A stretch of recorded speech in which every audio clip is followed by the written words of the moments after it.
Good morning, guys. Hope all's well with everyone. I'm going to share the second PowerPoint with you this morning in the series of the book Literacy and Learning Centers for the Big Kids. It's by Katherine McKnight.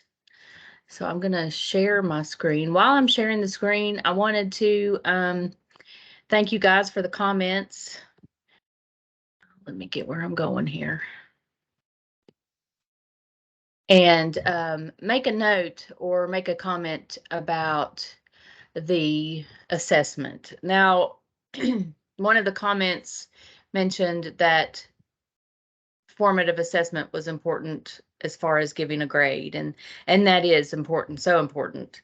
You just have to determine as a classroom teacher what you want to do to further your kids' success. Do you want to make grades punitive, or do you want to make them ways of giving kids feedback, measured feedback, for things that they're doing well? And I know that that is counterintuitive to pretty much what we've been taught about grades.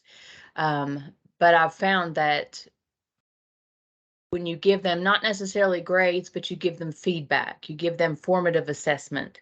And if you want to give them little formative assessments along the way and then give summative assessment grade, depending on what they've done or what they haven't done, because they do have to be responsible for learning in the classroom. So that's a really good discussion we could have about grading. I'd like to know everybody else's input on that too, because formative assessment and summative assessment are oftentimes things, especially formative assessment, things that I struggle with as an educator, because you don't want to continue to give a kid an F, because then they get defeated.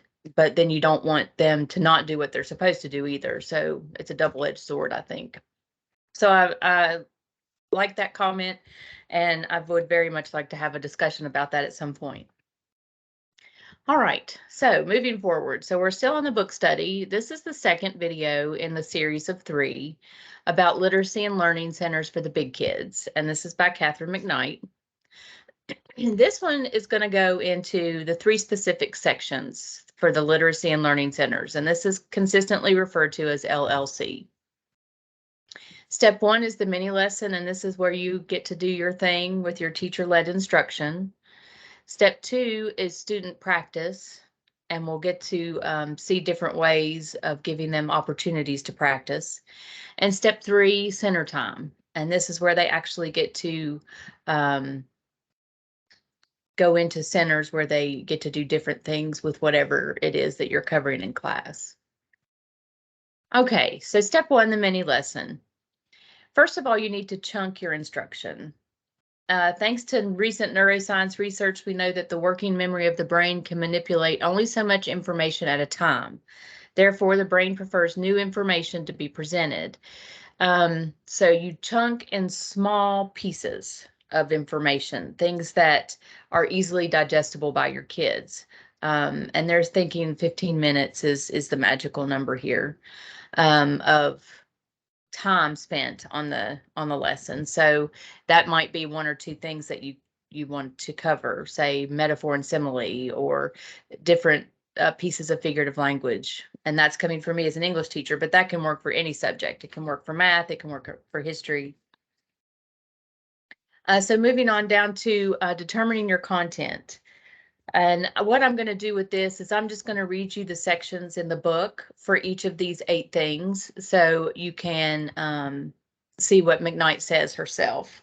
So determine content need. Perhaps you're a social studies teacher about to begin a unit on the American Revolution. Before your students can begin studying documents from the period, they will need to develop the skill for sourcing documents.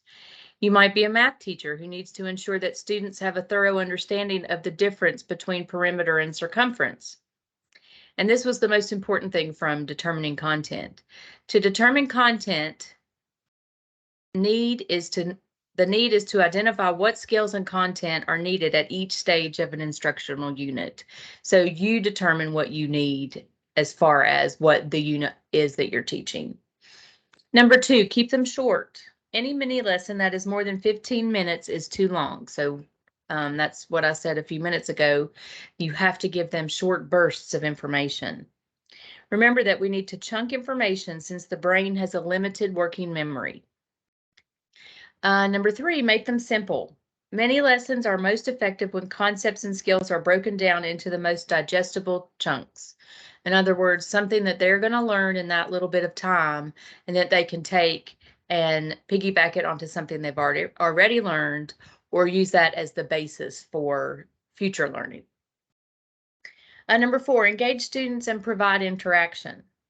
Now more than ever, we have to discover highly engaging and interesting instructional experiences for our technologically savvy students.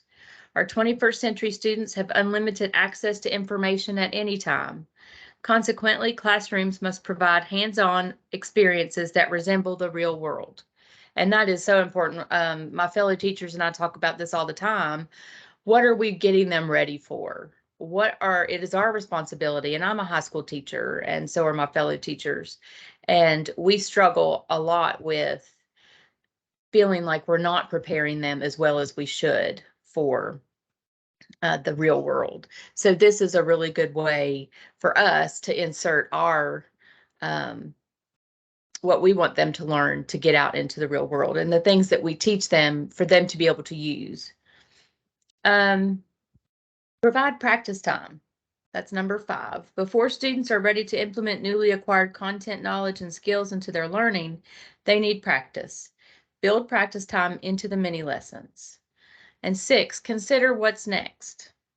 And I swear I thought that question mark would go inside the quote, but in the book, it's on the outside the quote. So you all tell me if I'm right or wrong on that.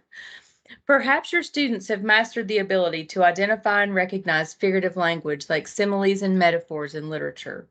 Next, encourage them to use those literary devices in their own writing. And 7, evaluate. Determine and monitor if students are incorporating content and literacy skills into their academic work. And 8, as with all classroom activities, provide students with verbal and written directions. And I know if you teach high school, or maybe if you teach middle school and elementary school, you run into this too. If you stand up there and give them instructions, 9 times out of 10, you're going to have 5 kids who come to you. What are we supposed to do? I don't understand what we're supposed to do. So giving them those directions in writing and verbally, make sure that you as an instructor don't have to repeat your instructions 5 times, maybe twice if you have to, but if you have it in writing, you can just point them to that. Say, listen, you weren't listening when I was giving you instructions. So check out the written ones. Okay, so let's move on. Step 2, student practice. Gradual release of responsibility. Remember in the first video, I mentioned GRR. This is the step where we do it component. So this is where they actually get to practice. The idea is to provide students enough practice time to develop skills and content knowledge. Again, we come to this 15 minutes as the maximum practice time for each skill. And it's been determined that attention span tends to be chronological age multiplied by 1. So our 14-year-olds in 9th grade have a 14-minute attention span, which we all know this, right? Especially if cell phones are around somewhere. Sometimes 14 minutes would be a really long attention span for most of us. Okay, so let's move on. Step 3 is our center time. Grouping students, collaborative versus cooperative. Collaborative creates the expectation that group members need to reach a consensus. That's what we oftentimes use as group time, collaborative. But the cooperative, which I found interesting, and this, according to McKnight, is the preferred grouping.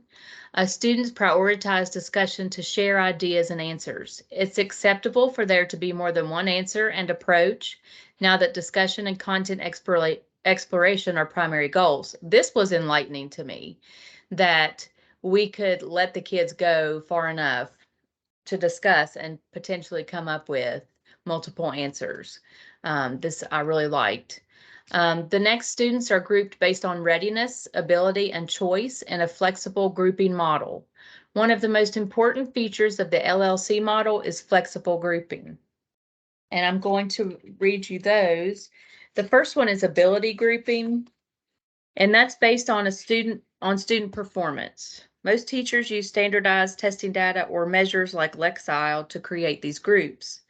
Ability grouping is helpful when targeting a specific group of students for interventions. You're not necessarily tracking students, but you're able to see what they can do in their ability group. So if you have a group that functions a little lower than another group, then that's where they're saying that you can intervene there with some interventions. The readiness group is created in response to student performance. Are students ready to move to a new task or different level of instruction? Then we have the choice grouping. It's established through student selection of a topic or text. Because students are grouped based on their choice, the groups are often composed of mixed ability members. So that, the choice grouping, and choice is a big thing, and we'll cover that in the next video. But choice is one of the biggest things because you can give kids maybe 3 different options. It's more work on our end, but it works better for them. And in fact, in this book, she gives lists of things that you can work together or you can do together, like multiple, say multiple informational texts that you could give the kids and say, here are 3, choose. And so say they choose, like 5 kids choose article number 1, and you put them in a group together. And then you put 3 kids in like the second article, just depending on how it all falls and shakes out. But they do mention that 3 to 5 students is the most you should put into a group. So if more, say 10 kids pick the same article, just separate them or divide them into groups with that same article. But choice is a big deal according to McKnight, and we will cover that more in the 3rd video. Flexible groupings, connections to text complexity. Students are more motivated to read challenging texts when they're given a choice, and maybe we're going to cover that more in this one. I did these two PowerPoints at the same time, so maybe choices in this video more than the 3rd. So the text complexity model has 3 components that are synergistically equal. So you have quantitative measures. These factors are difficult or impossible for a person to evaluate efficiently. They're typically measured by computer software. Examples include word length or frequency, sentence length, and text cohesion. Qualitative dimensions. These characteristics must be evaluated by a teacher. They include levels of meaning for literary texts or purpose for informational texts, as well as structure, language, conventionality, and clarity, and knowledge demands. Then you have reader and task considerations. This component is best evaluated by a teacher who understands the students. It includes assessing the reader's motivation, knowledge, and experiences, as well as the purpose and complexity of a text. As we get to know our kids better, if we're on the 6-period day like we are, we have our kids all year, so we have a little bit longer to evaluate our kids.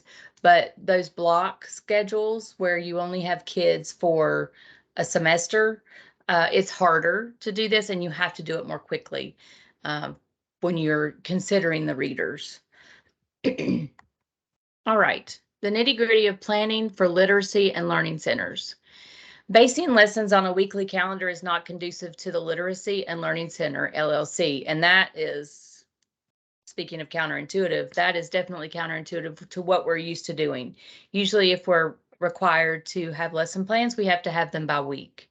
So basing lessons on a weekly calendar for this is not as easy. So if you do have to stretch it out, then your administrator, I'm sure, would understand if you had multiple weeks at a time. But I know I'm trying not to make things harder on you as far as lesson planning. Instead, think of each chunk of instruction as a cycle that will extend over several days, periods, or blocks. A literacy and learning center cycle consists of the following steps. You have the mini lesson, which is teacher-led, remember. Guided practice, which is also teacher-led. but they get to do some practicing. And then step 3, the centers, is when they actually are working on the task. And actually, I know that in the 3rd video, we'll be talking about the centers and the different types of centers that there are.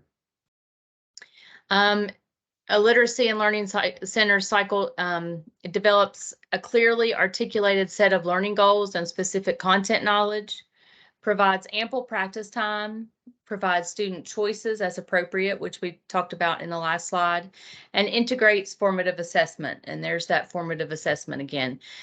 Formative assessment, again, is just you looking at the student, seeing where they are in that moment.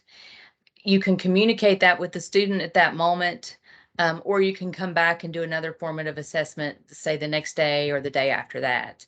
Formative assessments aren't necessarily grade specific. It's more of you looking at how the student is doing and how are they progressing? Are they making progress? Are they not making progress? And that's that. So, if you have any questions, just leave them in the comments. This is only the 2nd video. We have one more video, and that goes more in depth with the actual centers themselves. And I think that will be, I think you'll like that. So, all right, so let's get back to where we were down here.